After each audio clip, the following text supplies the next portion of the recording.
আসসালামু আলাইকুম। আপনারা দেখতে পাচ্ছেন ডিজেডিসি ইলেকট্রিক বাইক।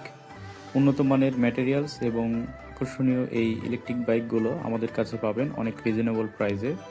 এখানে মডেল সহ কোম্পানি এমআরপি প্রাইস উল্লেখ করা আছে।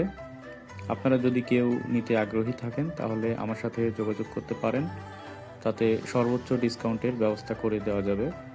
এবং প্রতিটি বাইকে থাকছে 2 বছরের ওয়ারেন্টি, সাথে চায়না থেকে আমদানি করা ব্যাটারি, যার ওয়ারেন্টি থাকছে 6 মাস। এছাড়াও কেউ যদি আলাদাভাবে ব্যাটারি নিতে চান আমাদের সাথে যোগাযোগ করতে পারেন। যোগাযোগের নাম্বার স্ক্রিনে দেওয়া আছে। আপনাদের কোনো কিছু জানার থাকলে এখানে কমেন্ট করতে পারেন অথবা আমাকে সরাসরি ফোন করতে পারেন। ধন্যবাদ সবাইকে। আসসালামু আলাইকুম।